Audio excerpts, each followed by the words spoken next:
Drama is never in short supply on Days of Our Lives, and the latest brewing tension in Salem involves none other than Holly Jonas and Doug Williams. A seemingly innocent friendship may be spiraling into something far more complicated, and fans are left wondering, will Holly and Doug cross the line from friendship into something more? Or will their feelings remain buried beneath a mountain of guilt, desire, and unspoken words? Holly can't stop thinking about Doug for Holly. Doug's confession at the cabin is impossible to forget. The moment was meant to be a simple heart-to-heart, a vulnerable exchange between two friends. But when Doug admitted that he harbored romantic feelings for Holly, everything changed. That revelation sent a ripple through Holly's world, making her question not only her own feelings, but also the nature of their connection. Holly may try to avoid Doug in an attempt to keep things from getting awkward.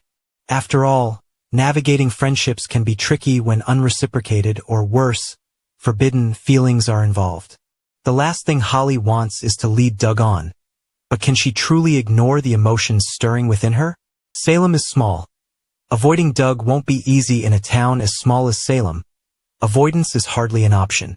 No matter how much Holly tries to distance herself, she and Doug are bound to run into each other.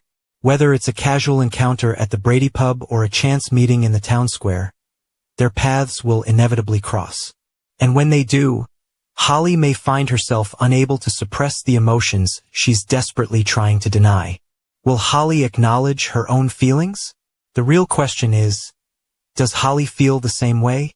Perhaps she has been too afraid to admit that she sees Doug as more than a friend. Maybe if she weren't already in a relationship, things would be different. These are dangerous thoughts, ones that could lead Holly down a path of temptation. Could she allow herself to wonder what might have been if circumstances were different? A moment of weakness could change everything regardless of how Holly truly feels. One thing is certain, she may find herself unable to resist Doug if the right moment arises. If the two share an intimate, passionate moment alone, Holly might be tempted to flirt, testing the boundaries of their relationship. A lingering gaze, a brush of hands, a conversation filled with unspoken words, these small gestures could pave the way for something much more significant. A kiss may even become inevitable. Whether Holly acts on that impulse or merely longs for it, the tension between her and Doug is undeniable. One wrong move and everything could change in an instant. But while emotions run high between them, Doug is grappling with his own internal struggle, one that has nothing to do with Holly yet could prove just as destructive. He has been burdened by guilt over Julie Williams' missing necklace, an item that holds significant sentimental value. Doug knows the truth about what happened, and the weight of that secret is becoming unbearable. Will he come clean and confess the truth even if it means facing Julie's heartbreak and disappointment? Or will he continue to keep his theft a secret, hoping that the past remains buried? The longer he hides the truth, the more likely it is that it will come back to haunt him at the worst possible moment. As Doug wrestles with his conscience, his growing closeness with Holly adds another layer of tension to his already tumultuous emotions. When people feel guilty, they sometimes seek comfort in the arms of another. Could Doug's internal struggle push him closer to Holly, leading them both into a situation they'll regret? Or will Doug ultimately do the right thing, both in regards to the necklace and his feelings for Holly? His loyalty to Julie has never been in question, but temptation can be a powerful force.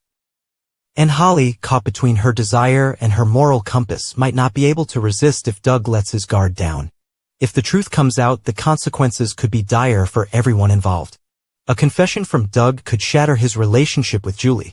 If Holly's boyfriend discovers her lingering feelings for Doug, he may not be so quick to forgive.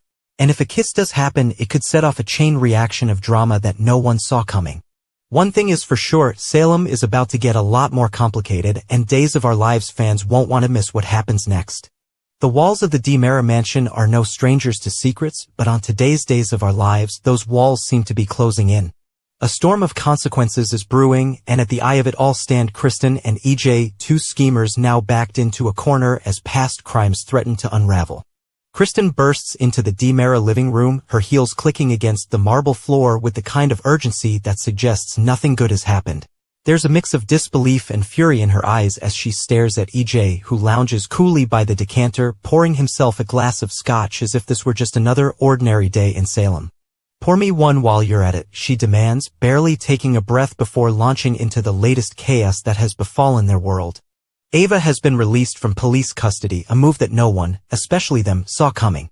But even more stunning is the fact that her mother has been arrested in Ava's place. EJ takes a slow sip, unbothered by her hysteria.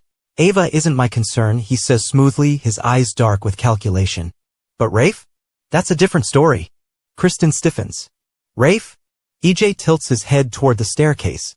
Sleeping like a baby? Or rather, unconscious like a man who got in over his head. Kristen's face twists in disbelief before a horrified realization dawns. He's here. Her voice rises an octave, laced with shock. You have Rafe passed out. Upstairs. AJ merely smirks, watching as Kristen rakes a hand through her dark hair in frustration. This sounds like something straight out of Misery, she mutters, referencing the Stephen King thriller with a shake of her head. She crosses her arms and glares at EJ, expecting an explanation, but he remains composed. Instead, she pivots to a new frustration, something that's been gnawing at her ever since Ava walked free. Let's talk about Friday, she says, tapping her manicured fingers against the armrest of the nearest chair. Because we both know what should have happened. Ava should not have made it out of that situation. We were this close to handling it. EJ exhales through his nose, his patience running thin. And yet, here we are. Ava got saved before we could reach her, Kristen hisses. Now she's out there, and God only knows what she's telling people. Her mind is already spinning with possible next steps. But she knows she needs to act fast. I'm going to visit my mother, she declares. I need to talk to her before the cops pressure her into something. EJ leans back, a smug expression playing on his face. That's the last thing you're going to do.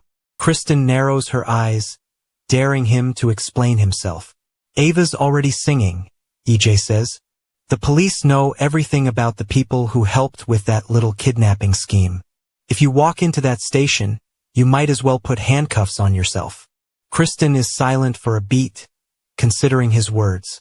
Then, a slow smile spreads across her lips. You underestimate me, dear brother, she purrs. I have an ace up my sleeve. EJ folds his arms. What ace? Kristen turns toward the door, already making her exit. Let's just say it's my very own get-out-of-jail-free card. And trust me, it's about to come in handy. Upstairs. A dangerous game unfolds while chaos unfolds downstairs. An even more precarious situation is developing in one of the bedrooms of the mansion. Rafe lies unconscious on the bed, his breathing steady but shallow. Beside him, Rita watches closely, checking his vitals with practiced care. Her expression is unreadable, but there's something almost clinical about the way she assesses him. He'll be fine, she murmurs to herself. Once the serum takes effect, he'll wake up and go back to his life. She pauses, her gaze flicking down to him. Maybe even back to Jada. The words hang in the air, heavy with meaning. If everything goes according to plan, Rafe will have no memory of what happened. No memory of the danger he was in. No memory of the dark truths swirling beneath the surface of this entire ordeal. EJ steps inside the room, his presence shifting the air. Rita doesn't even flinch.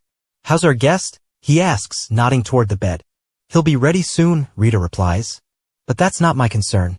EJ raises an eyebrow. My concern, she clarifies, is what happens next. All you have to do is sleep. With that, he steps away, leaving the detective in a carefully constructed illusion.